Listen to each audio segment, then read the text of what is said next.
tips dan trik anak yang kedua setelah proses komunikasi yang harus dilakukan oleh radiografer adalah mempersiapkan alat dan bahan sebelum dilakukan pemeriksaan. Ini akan mempercepat bagaimana pemeriksaan itu akan berlangsung dengan cepat, ringkas, efektif, dan menghindari kesalahan pemeriksaan ketika kita menyiapkan semuanya. Apa aja yang kita bisa siapkan?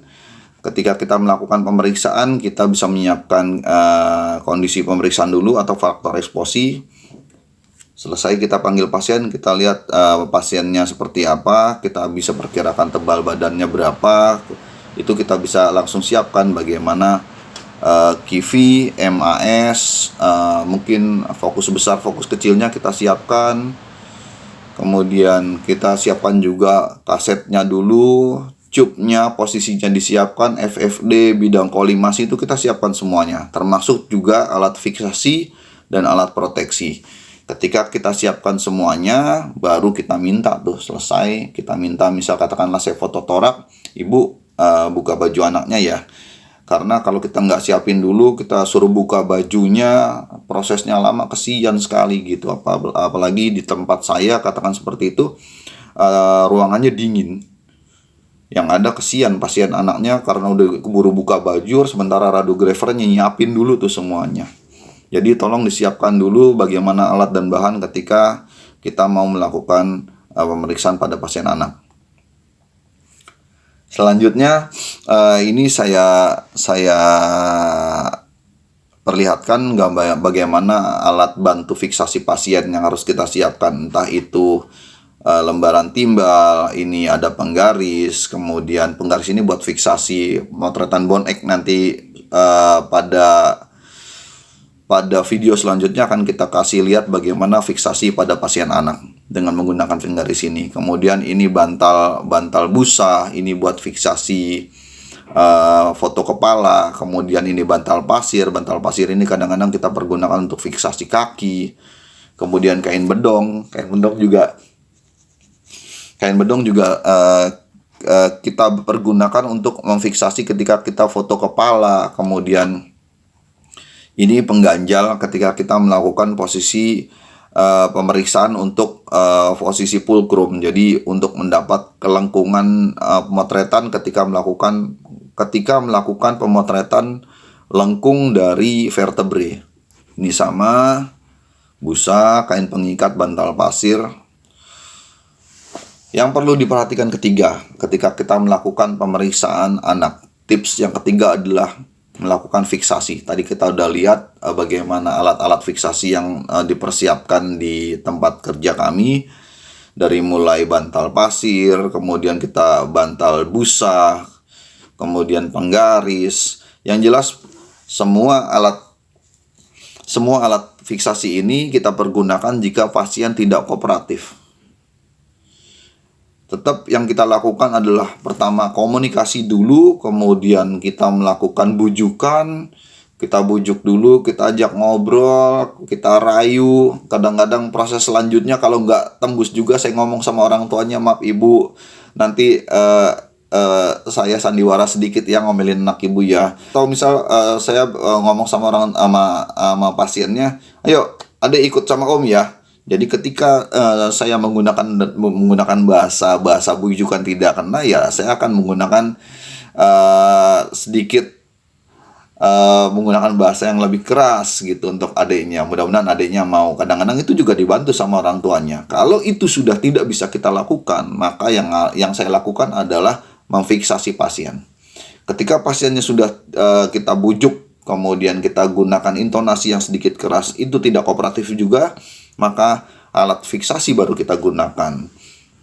Hal ini untuk meminimalkan pergerakan pasien dan menurunkan resiko pengulangan foto. Jelas.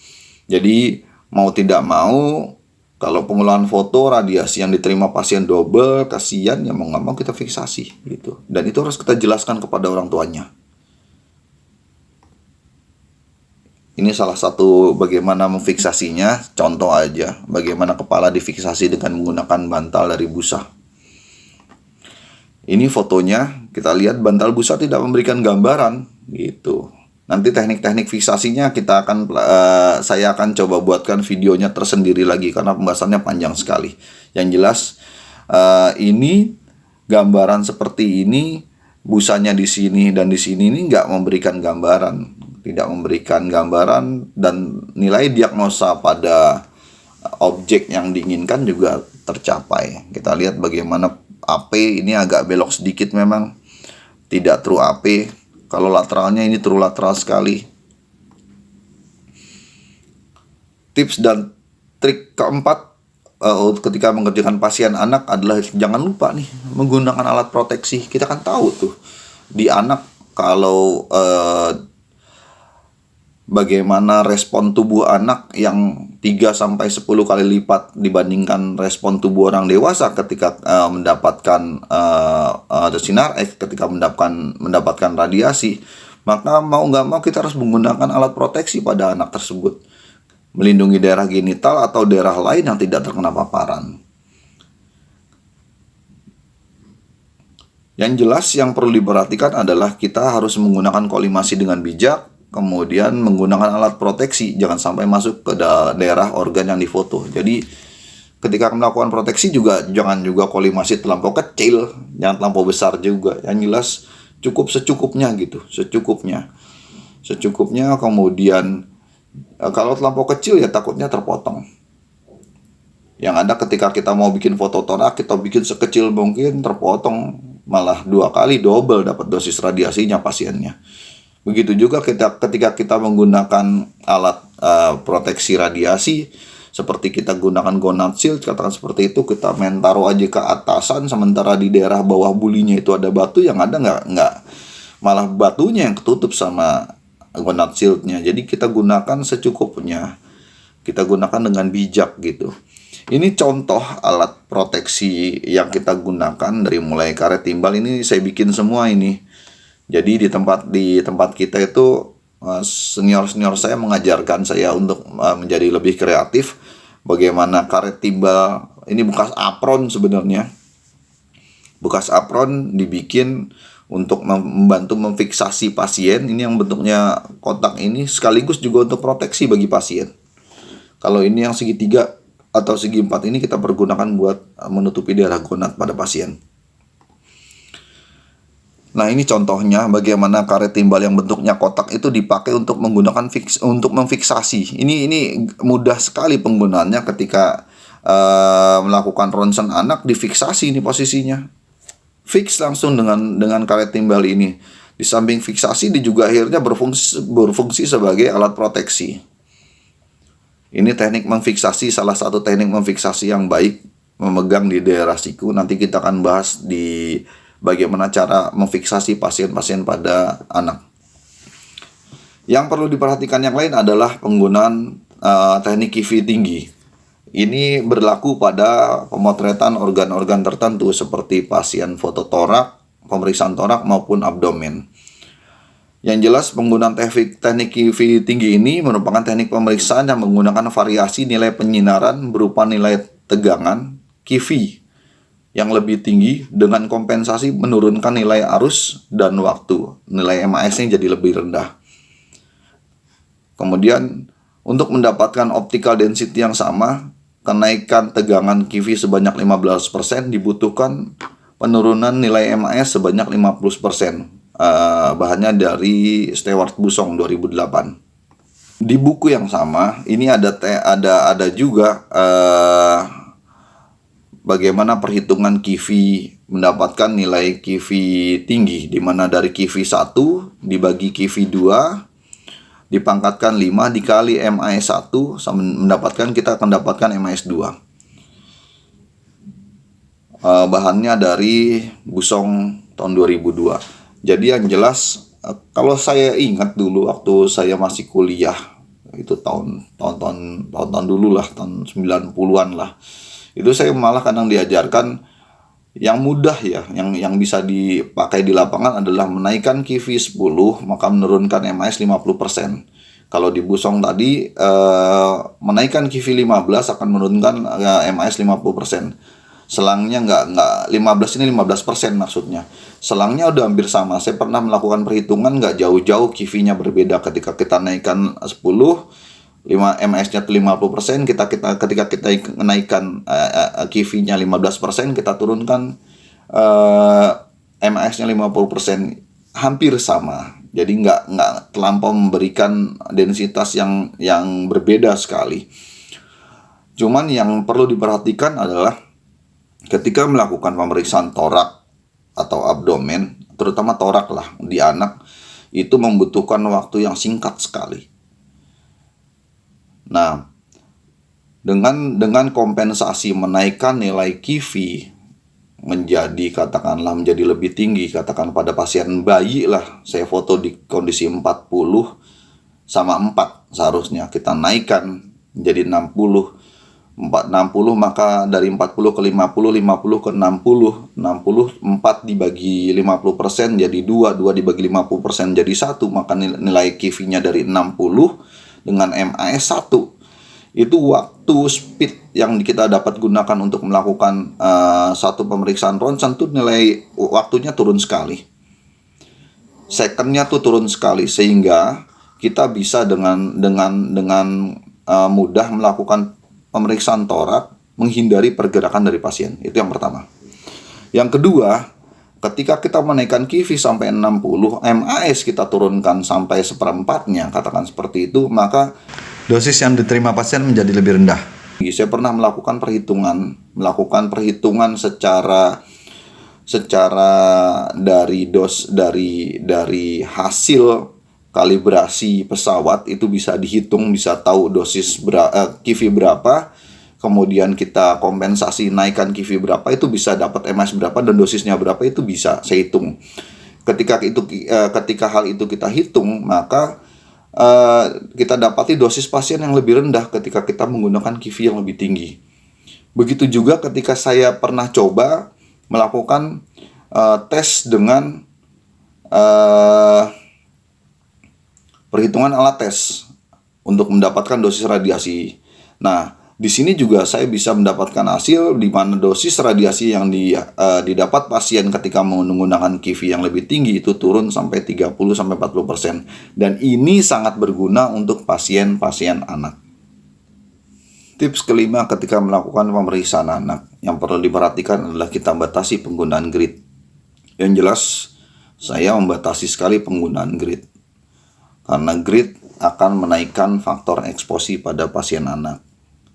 Ketika menaikkan faktor eksposi pada pasien anak, dampaknya satu, kita mungkin akan menaikkan MAS. Second, waktunya akan naik.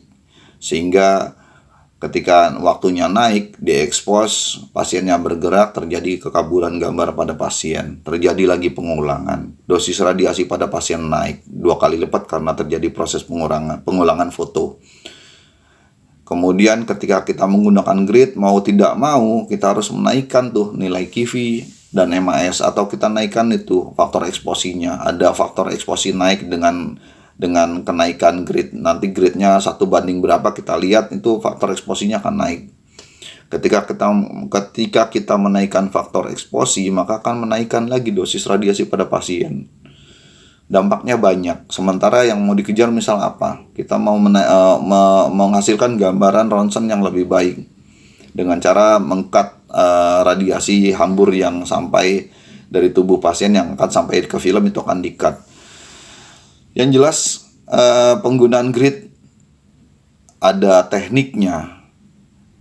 Ketika QV yang digunakan masih di bawah 60, maka saya pikir penggunaan grid masih belum diperlukan gitu. Torak pada anak berapa sih QV-nya? Rentang 45, 48, paling gemuk anaknya 52 gitu. Atau abdomen pada anak katakan berapa sih QV-nya?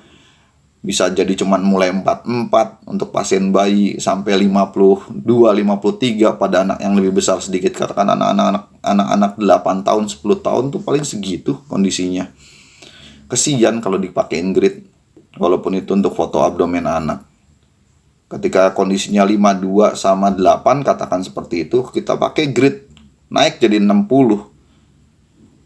Maka dosis radiasi yang diterima pasien menjadi meningkat gitu, belum waktunya nanti. Nah, ini yang perlu diperhatikan oleh teman-teman, oleh radiografer, dan oleh saya sendiri ketika melakukan pemeriksaan anak. Jadi, saya tidak menyarankan penggunaan grid untuk foto pasien anak untuk organ-organ tertentu.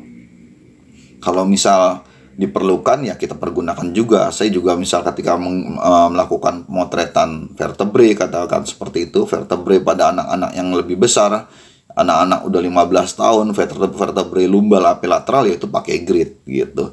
Jadi radiografer anak harus bisa memilah-milah kapan dia menggunakan grid dan kapan dia tidak menggunakan grid. Dengan cara apa? Dengan cara menguasai basic penggunaan grid, dengan cara kita gali lagi, baca lagi, pakai grid itu di QV berapa, pakai grid itu basicnya dasarnya karena apa. Pakai grid itu bahkan kita kalau misalnya mau gali lagi secara fisika, pakai grid itu sebenarnya mengkat apa gitu. Yang jelas kan yang dikat kan hamburan-hamburan Compton. Itu di sana ada efek Compton, ada ketika ada hamburan ketika ada efek Compton dan menghasilkan hamburan, maka itu baru dipakai grid gitu. Hamburan yang banyak gitu ya baru kita pakai grid seperti itu. Oke, demikian dulu tips dan trik pemeriksaan pada pasien anak.